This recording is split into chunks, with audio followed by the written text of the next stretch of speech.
Hello दोस्तों, कैसे हैं आप सभी लोग। आशा है आप लोग बहुत अच्छे होंगे और अपने जीवन में काफ़ी खुश होंगे, प्रसन्न होंगे। तो दोस्तों, स्वागत है आप सभी का आपके अपने ही चैनल जिसका नाम है ज्ञान मंत्र, और जहां हम लोग करते हैं कुछ ज्ञान की बातें। प्यारे दोस्तों, आज की ऊर्जा लेकर मैं प्रस्तुत हूं, और आज की ऊर्जा का जो टॉपिक है वह है समय का बोध।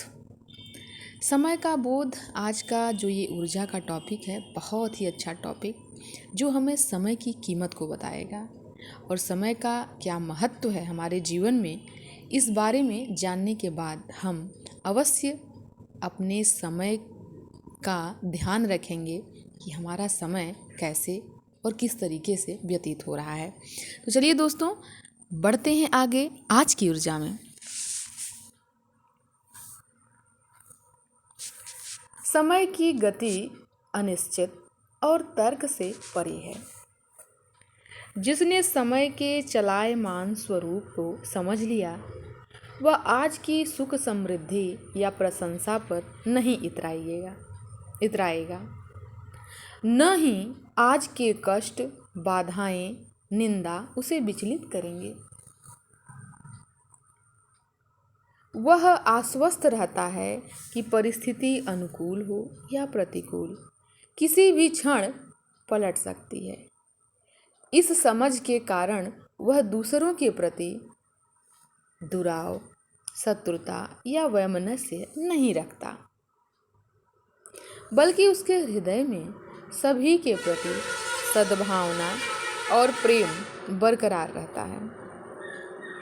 वर्तमान को विभिन्न परिस्थितियों तथा पिछले कर्म की नैसर्गिक परिणति मानते हुए संयत व्यक्ति दूसरों को कमतर नहीं आंकता।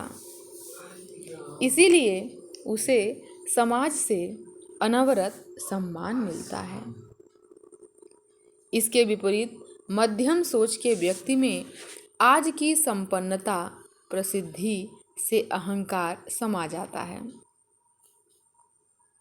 यही सोच उसके पतन का कारण बनता है। कभी साथ रहने वाले एक दूसरे के खून के प्यासे हो जाते हैं।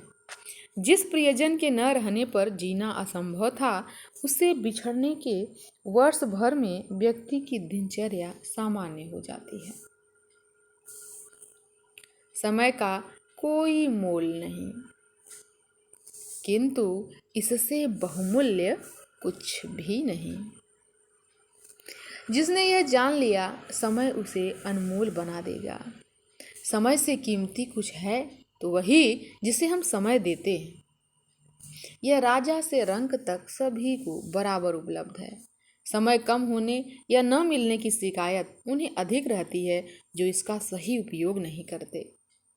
शिखर तक वे पहुँचे जिनके पास समय के उपयोग की स्पष्ट योजना रही और जिन्होंने समय नष्ट नहीं किया। समय का उपयोग कैसे करें, यह निर्णय व्यक्ति को विनाश की ओर प्रशस्त कर सकता है और उसे धन्य भी कर सकता है। जिसके सानिध्य में हम समय बिताते हैं, जिन विचारों की मन मंदिर में प्रतिष्ठा करते हैं, उसी अनुरूप हमारी दिशा और नियति बन जाती है। इसीलिए सभी पंथों में श्रेष्ठ संगत में समय बिताने की संस्तुति है। तो हरीश बड़थवाल जी के द्वारा आज की यह ऊर्जा जो हमें समय का ज्ञान करा रही है, किस तरीके से हमें अपने समय का सदुपयोग करना चाहिए। और सबसे बड़ी बात कि किसके सानिध्य में हम समय बिताते हैं, और जिसके सानिध्य में हम समय बिताते हैं उसी के आधार पर हमारी नियति, हमारी दिशा निर्धारित होती है। ये सबसे महत्वपूर्ण बात। दोस्तों, आज की यह ऊर्जा, एक एक शब्द, एक एक लाइन बहुत बहुत इम्पोर्टेंट। अपने जीवन में यदि हमें अपने समय की कीमत समझना है तो आज की यह ऊर्जा बहुत महत्वपूर्ण है। आज की ऊर्जा ने हमें यह समझाने का प्रयास किया कि हम अपना समय जिस किसी कार्य को देते हैं इसका मतलब उस कार्य को हम अधिक महत्वपूर्ण समझते हैं। अब यह निर्णय हमें करना है कि हम किन कार्यों को अधिक महत्व देते हैं। किसी ऐसे कार्य जो हमें प्रगति की ओर ले जाए या इसके विपरीत, यह तय हमें करना होगा। तो दोस्तों, आशा है आज की ऊर्जा आप सभी को बहुत अच्छी लगी होगी।